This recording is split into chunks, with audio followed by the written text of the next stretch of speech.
Olá, seja bem-vindo ao nosso canal. Fico muito feliz em ter você aqui. Neste corte teremos a honra de nos alimentarmos espiritualmente com a poderosíssima Palavra de Deus, pregada pelo ilustre Reverendo Hernandes Dias Lopes, da Igreja Presbiteriana de Pinheiros. Todos os créditos ao canal deles, e o link da pregação completa, na descrição deste vídeo. Assista até o final, você vai se surpreender com essa mensagem eloquente e impactante. Tenha certeza que a sua vida não será mais a mesma depois deste vídeo. E se você gosta deste tipo de conteúdo, não se esqueça de curtir o vídeo, se inscrever no canal e ativar o sininho para receber as notificações dos próximos vídeos. E claro, compartilhe com seus amigos e deixe seu comentário aqui embaixo. Vou adorar saber a sua opinião. Vamos lá. Irmãos amados, nós vamos abrir então a palavra de Deus no livro de Atos dos Apóstolos, capítulo 26. Nós vamos ler até o versículo 29. A seguir, Agripa, dirigindo-se a Paulo, disse: é permitido que uses da palavra em tua defesa. Então Paulo, estendendo a mão, passou a defender-se nesses termos: tenho-me por feliz, ó rei Agripa, pelo privilégio de hoje na tua presença poder produzir a minha defesa de todas as acusações feitas contra mim pelos judeus. Mormente porque és versado em todos os costumes e questões que há entre os judeus. Por isso, eu te peço que me ouças com paciência. Quanto à minha vida, desde a mocidade, como decorreu desde o princípio entre o meu povo e em Jerusalém, todos os judeus a conhecem. Pois, na verdade, eu era conhecido deles desde o princípio, se assim o quiserem testemunhar, porque vivi fariseu conforme a seita mais severa da nossa religião. E agora estou sendo julgado por causa da esperança da promessa que por Deus foi feita a nossos pais, a qual as nossas 12 tribos, servindo a Deus fervorosamente de dia e de noite, almejam alcançar. É no tocante a essa esperança, ao rei, que eu sou acusado pelos judeus. Porque se julga incrível entre vós que Deus ressuscite os mortos? Porque se julga incrível entre vós que Deus ressuscite os mortos? Na verdade, a mim me parecia que muitas coisas devia eu praticar contra o nome de Jesus o Nazareno. E assim procedi em Jerusalém, havendo eu recebido a autorização dos principais sacerdotes, encerrei muitos dos santos nas prisões, e contra estes dava o meu voto quando os matavam. Muitas vezes os castiguei por todas as sinagogas, obrigando-os até a blasfemar, e demasiadamente enfurecido contra eles, mesmo por cidades estranhas, os perseguia. Com estes intuitos parti para Damasco, levando a autorização dos principais sacerdotes, e por eles comissionado. Ao meio-dia, ó rei, indo eu o caminho fora, vi uma luz do céu, mais resplandecente que o sol, que brilhou ao redor de mim e dos que iam comigo. E caindo todos nós por terra, ouvi uma voz que me falava em língua hebraica: Saulo, Saulo, por que me persegues? Dura coisa te é recalcitrares contra os aguilhões. Então eu perguntei: quem és tu, Senhor? Ao que o Senhor respondeu: eu sou Jesus a quem tu persegues. Mas levanta-te, firma-te sobre os teus pés, porque por isso te apareci, para te constituir ministro e testemunha, tanto das coisas em que me viste, como daquelas pelas quais te aparecerei ainda, livrando-te do povo e dos gentios, para os quais eu te envio, para lhes abrires os olhos e os converteres das trevas para a luz, e da potestade de Satanás para Deus, a fim de que recebam eles remissão de pecados, e herança entre os que são santificados pela fé em mim. Pelo que, ó rei Agripa, não fui desobediente à visão celestial, mas anunciei primeiramente aos de Damasco e em Jerusalém por toda a região da Judeia, e aos gentios que se arrependessem e se convertessem a Deus, praticando obras dignas de arrependimento. Por causa disto, alguns judeus me prenderam, estando eu no templo, e tentaram matar-me. Mas alcançando o socorro de Deus, permaneço até o dia de hoje, dando testemunho, tanto a pequenos como a grandes, nada dizendo, senão o que os profetas e Moisés disseram haver de acontecer. Isto é, que o Cristo devia padecer, sendo o primeiro da ressurreição dos mortos, anunciaria a luz ao povo e aos gentios. Dizendo ele essas palavras em sua defesa, Festo o interrompeu em alta voz: estás louco, Paulo? As muitas letras te fazem delirar. Paulo, porém, respondeu: não estou louco, ó excelentíssimo Festo. Pelo contrário, digo palavras de verdade e de bom senso. Porque tudo isso é do conhecimento do rei, a quem me dirijo com franqueza, pois estou persuadido de que nenhuma dessas coisas lhe é oculta, porquanto nada se passou em algum lugar escondido. Acreditas, ó rei Agripa, nos profetas? Bem sei que acreditas. Então Agripa se dirigiu a Paulo e disse: por pouco me persuades a me fazer cristão. Paulo respondeu: assim Deus permitisse que, por pouco ou por muito, não apenas tu, ó rei, porém todos quantos hoje me ouvem se tornassem tais quais eu sou, exceto estas cadeias. Você pode repetir o verso 28 comigo? Então Agripa se dirigiu a Paulo e disse: por pouco me persuades a me fazer cristão. Eu quero conversar com você sobre o tema quase salvo, porém fatalmente perdido. Nós estamos diante de um dos maiores gigantes da história. Nós estamos diante do maior paladino do Evangelho, do grande bandeirante do cristianismo.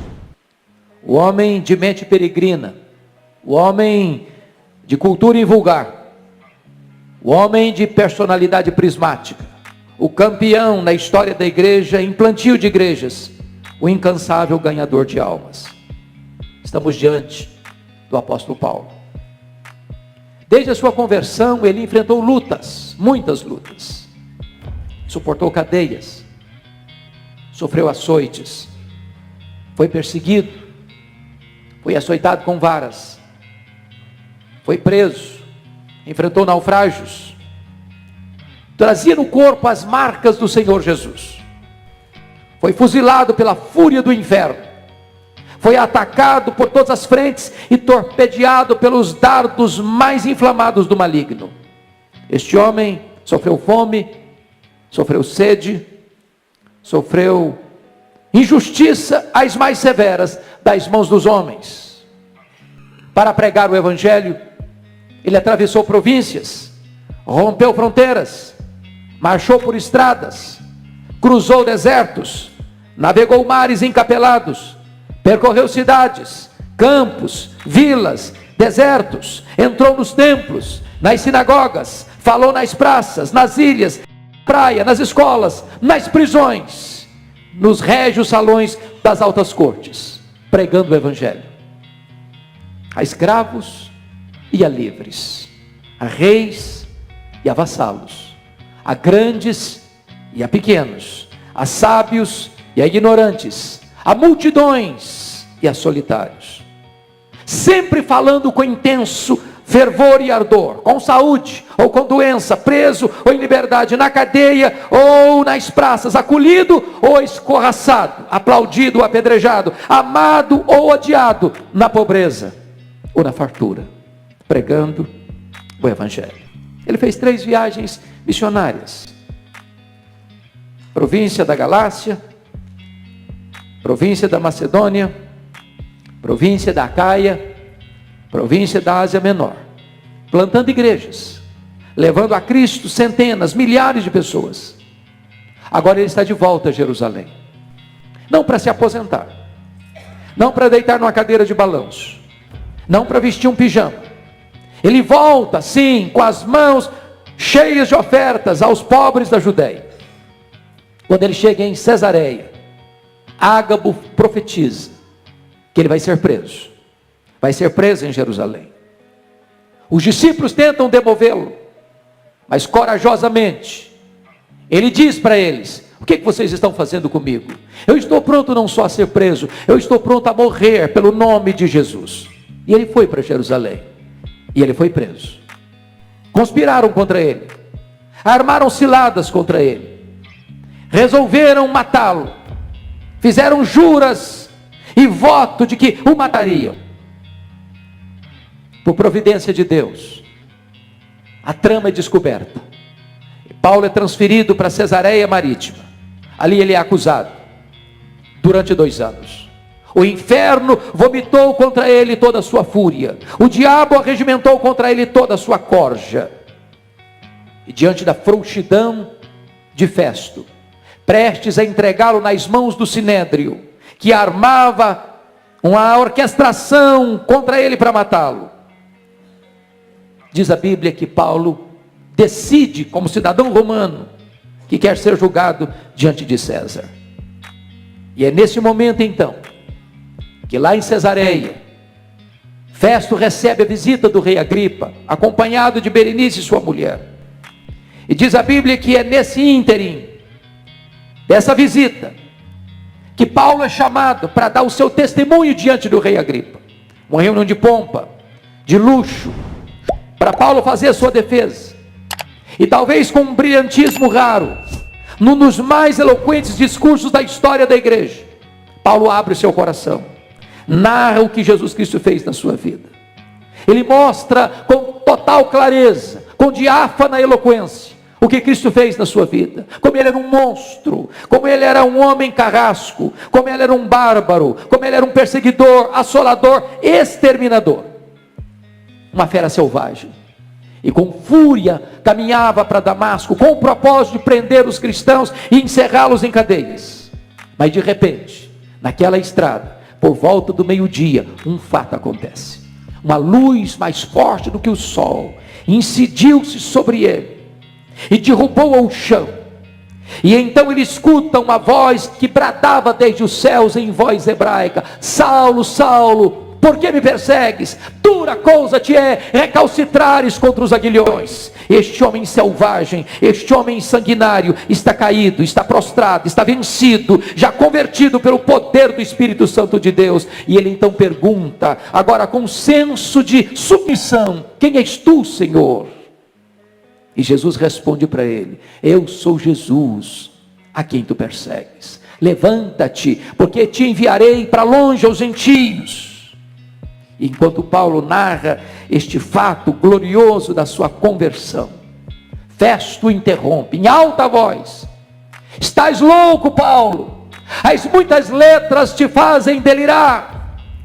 E Paulo responde: eu não estou louco, excelentíssimo Festo, ao contrário, falo palavras de verdade e bom senso, porque o que eu estou comentando aqui não passou aí escondido em algum canto, isto é fato notório e testemunhado por todos. E Paulo deixa Festo de lado, dirige-se ao rei Agripa e pergunta para ele, encurralando-o nas cercas da sua consciência: acreditas, ó rei Agripa, nos profetas? Sem que o rei tivesse fôlego para pensar, ele diz: bem sei que acreditas. Bem sei que acreditas. Então o rei Agripa, tentando tergiversar, tentando buscar um atalho da conveniência, tentando não levar a sério esta verdade que o confrontava, tentando driblar a sua própria consciência, responde para Paulo: por pouco me persuades a fazer um cristão. Por pouco me persuades a me tornar um cristão. E aqui está o grande perigo. Pouco, quase. Daqui eu tiro meu tema: quase salvo, porém fatalmente perdido. Há muitas coisas, meus irmãos, na nossa vida, das quais se pode dizer que quando estão quase feitas, não estão feitas de modo nenhum. Um viajante que chega quase no horário no aeroporto para pegar o seu voo, perdeu o seu voo. Um estudante que se prepara e quase passou no vestibular, foi reprovado. Um general que quase ganhou uma batalha, perdeu-a.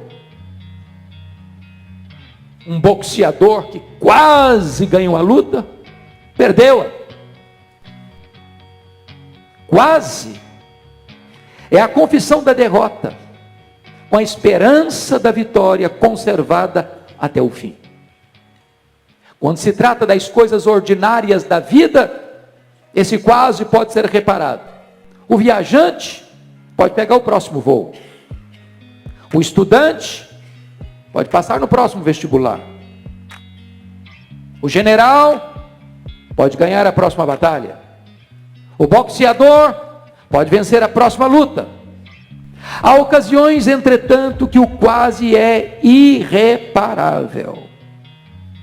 Nas questões da vida ou da morte, não há quase, só há duas categorias: os que ficam vivos e os que morrem. Um cirurgião famoso, que está escalado para fazer uma das mais delicadas cirurgias de um personagem tão conhecido na história. A imprensa divulga que a cirurgia vai acontecer no dia tal, no horário tal, no hospital tal. E no outro dia estampa-se nos jornais: a cirurgia foi quase bem sucedida. O paciente morreu.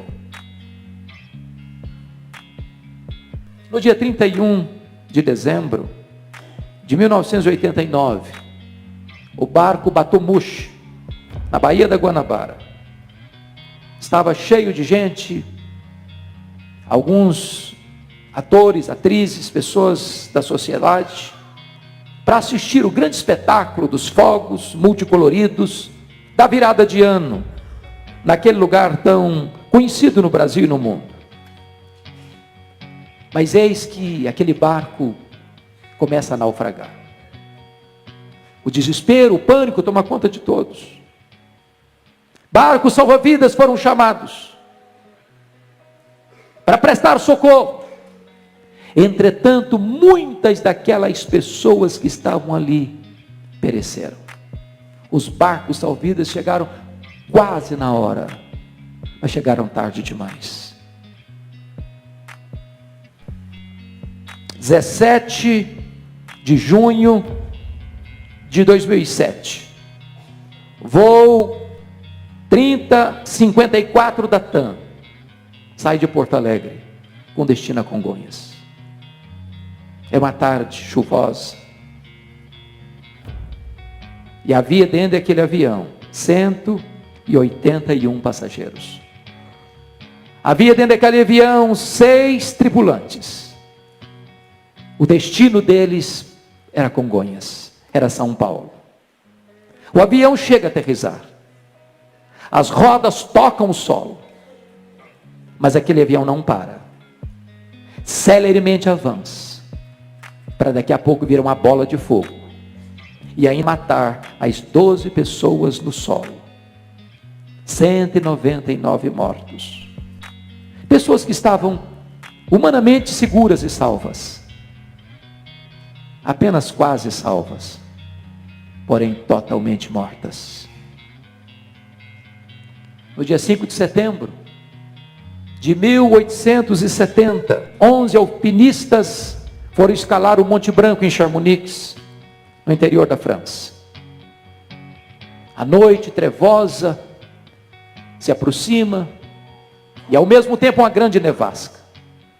E aqueles alpinistas perturbados, transidos de frio, enregelados, não conseguiram tomar o caminho de volta para casa. Nesse desespero, eles caem numa fenda de gelo e perecem um após o outro. Dias depois, o corpo de bombeiro, procurando aqueles alpinistas perdidos naquela montanha gelada, descobriram seus corpos congelados. Descobriram mais. Se eles tivessem dado 5 passos para frente, eles teriam encontrado inevitavelmente o caminho de volta para casa. Tão perto da vida e morrerem, tão perto da salvação e perecerem, quase salvos, porém fatalmente perdidos. Pode ser que para você que veio aqui nesta noite, não falte para você quase nada para você ser salvo. Quase nada para você se tornar um filho de Deus. Mas esse quase é o intervalo entre você e a salvação. Esse quase é a distância que há entre você, ou o desejo de você ser salvo, e o fato de você o ser. Esse quase é a ponte que você precisa atravessar para que você seja salvo e atingir a segurança da vida eterna. Quase não adianta para você. A Bíblia diz que Agripa entra para este triste rol daqueles que foram quase salvos, porém ficou totalmente perdido. Parece-nos que Agripa botou o pé na sepultura, sem saber qual era o destino da sua alma. Chegou na porta do céu, mas foi lançado ali para o abismo do inferno. Sabem por quê? Porque ele ficou no quase. Ele deixou para amanhã a mais importante decisão da sua vida. Este é o erro fatal. É uma armadilha do inferno para a sua alma. É um pecado para o qual não tem perdão. É resistir o Espírito Santo até o fim. É continuar dizendo para Deus, com todas as evidências, quase, por pouco. Por pouco. E eu estou convencido desse fato. É muito provável que dentro desse auditório, nenhuma pessoa que entrou aqui tenha dúvidas de que há salvação somente em Jesus. Eu acredito que nenhuma pessoa que entrou aqui hoje duvide disso, descreia disso. A pergunta é: você ficará apenas nessa informação? Você se contentará apenas em conhecer essas verdades? Você pensa que este alicerce é suficientemente seguro para manter você de pé diante do tribunal de Deus? Agripa ficou no quase. E aqui está o seu maior risco e maior perigo. Maioral dos demônios e disse: eu tenho uma solução. Vamos dizer para os homens que a Bíblia é a verdade. Vamos dizer para os homens que só Jesus Cristo salva. Vamos dizer para os homens que o homem é pecador e ele precisa se arrepender. Vamos dizer só mais uma coisinha para eles. Agora não. É cedo demais. Agora não. Deixa para depois. Deixa para mais tarde. Deixa para outra ocasião. Adia essa decisão. Vamos deixar os homens quase salvos, porém fatalmente perdidos. Deixa eu dizer para você, deixar para depois é uma emboscada para a sua alma, é uma armadilha para a sua vida. Deixar para depois é você entrar nesse alçapão do inferno. Jesus Cristo deixou extremamente claro: quem não é por mim é contra mim. Portanto, note isso: você hoje não pode ficar numa posição de neutralidade diante de Jesus, até porque não existe essa posição de neutralidade. Aliás, é imperativo dizer para você: você é escravo da sua liberdade. Você é escravo da sua liberdade. Você que entrou aqui hoje não pode deixar de tomar uma decisão. Sabe por quê? Porque você é escravo da sua liberdade. Aqueles que nunca pensaram no céu vão se lembrar dele no primeiro minuto de inferno. Eu repito: aqueles que nunca pensaram no céu vão se lembrar dele no primeiro minuto de inferno. Mas já será tarde demais. A Bíblia fala de um homem muito rico, que vivia em banquetes, regalando-se com suas vestes, com seus convivas, com seus banquetes. E à sua porta havia um homem chamado Lázaro, chagado, ferido, faminto. Este homem nunca se importou com o seu próximo. Diz a Bíblia que Lázaro, cujo nome significa aquele que confia em Deus, morreu e foi levado, escoltado pelos anjos ao seio de Abraão. Diz a Bíblia que o rico morreu, foi sepultado, e no inferno, estando em tormentos, lembrou-se: pai Abraão, eu estou atormentado nessas chamas. Peça a Lázaro que molhe a ponta do seu dedo em água e põe aqui na minha língua para me refrescar a língua, porque estou atormentado nessas chamas. E eu pergunto a você: o que adianta uma gota d'água nas chamas do inferno? Era tarde demais. E a palavra para ele foi esta: há um grande abismo entre nós e vós, de tal maneira que os que estão aqui não podem passar para lá, nem os que estão lá passarem para cá. Hoje, agora, nesta noite, eu posso dizer para você, a porta do céu está aberta para você. E Jesus convida você. Vinde a mim, todos vós que estáis cansados e sobrecarregados, e eu vos aliviarei. Hoje Deus convida você, convertei-vos de todo o vosso coração, convertei-vos dos vossos maus caminhos, porque havereis de morrer. Mas você pode fazer a seguinte pergunta: o que pode me separar deste convite? O que pode me fazer rejeitar esse convite? Que razões me levam a deixar para depois? Que fatores me levam a ficar apenas no quase? Primeiro, tem muita gente que deixa para a última hora, ou fica no quase, por causa do amor do dinheiro. Amor do dinheiro. Tem gente que já vendeu sua alma para o diabo por causa de dinheiro. Tem gente que já negociou os princípios e valores absolutos da sua consciência por causa do lucro fácil, ilícito. Tem muitas pessoas que por causa do dinheiro mentem, roubam, corrompem, oprimem, matam, morrem. Tem muitas pessoas que pensam que se elas tiverem dinheiro, elas estarão seguras, mas o dinheiro, embora bom em si, ele pode dar para você uma boa casa, mas não pode dar para você um lar. Ele pode dar para você uma bonita roupa, mas não pode dar para você saúde. Ele pode dar para você bom alimento, mas não dá para você apetite. Ele pode dar para você um rico funeral, mas não dá para você a vida eterna.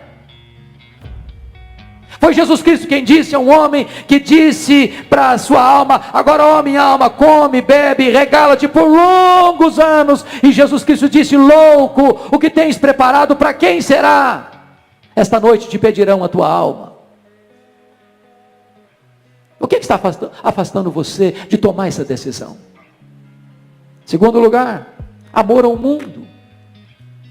Oh, irmãos, tem tantas pessoas que estão flertando com o mundo, apaixonadas pelo mundo, pelo glamour do mundo, pelos prazeres do mundo, pelos prazeres da vida. Elas acham que se crerem em Jesus, se entregarem sua vida para Jesus, a vida vai ser massacrante, a vida vai ser enjoada, a vida vai ser árida, a vida vai ser sem graça, a vida não vai ter prazer. E elas pensam que o prazer está no pecado, que o prazer está nos banquetes do mundo, e elas então oferecem o coração delas para satisfazer-se nesses banquetes, mas rejeitam o banquete da graça de Deus.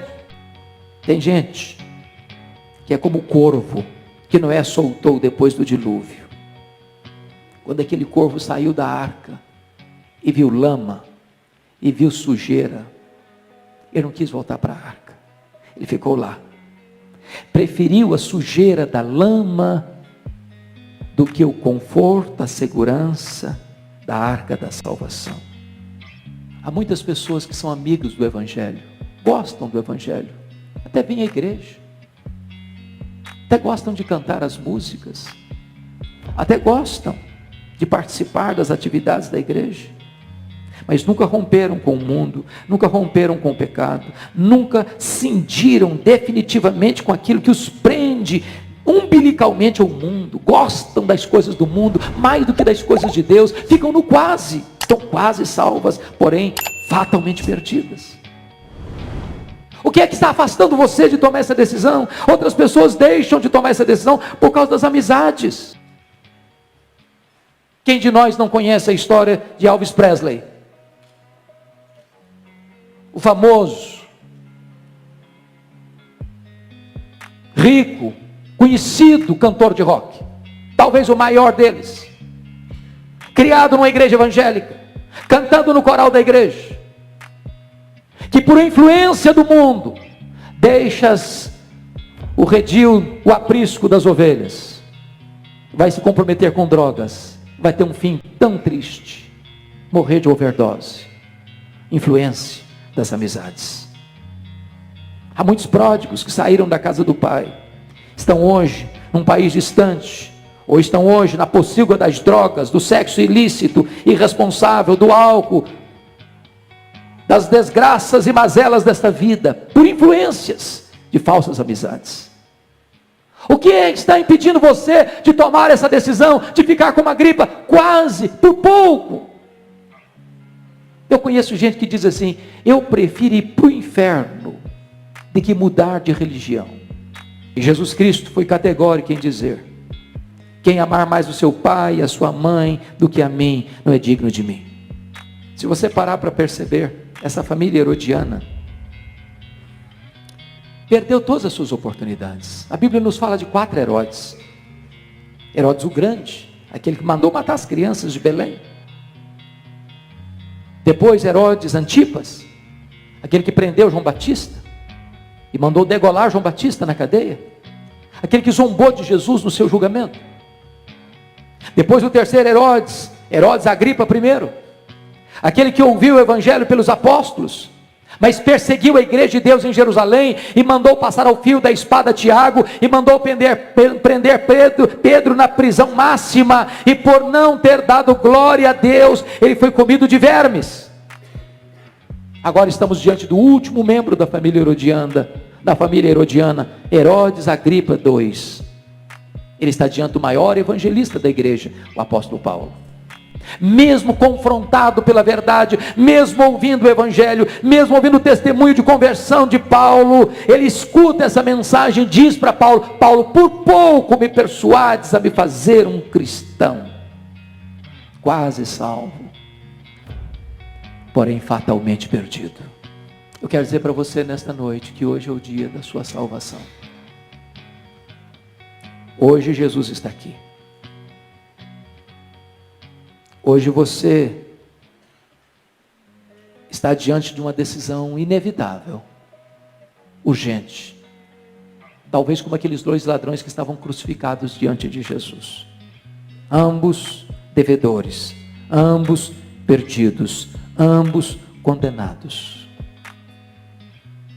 Você e eu não somos melhores do que aqueles homens. Somos pecadores. Carecemos da graça de Deus. Um deles aproveitou sua última oportunidade, temeu a Deus, reconheceu o seu pecado e, arrependido, buscou a Jesus e foi salvo. O outro rejeitou sua última oportunidade, na última hora, estava perto de Cristo, mas pereceu. Orou, mas perdeu-se, quis ser salvo do seu jeito e foi para o inferno. E você? O que você vai fazer? Que decisão você vai tomar? Ficar no quase? Se você deixar para depois, se você ficar apenas no quase, pode ser que amanhã seja tarde demais para você.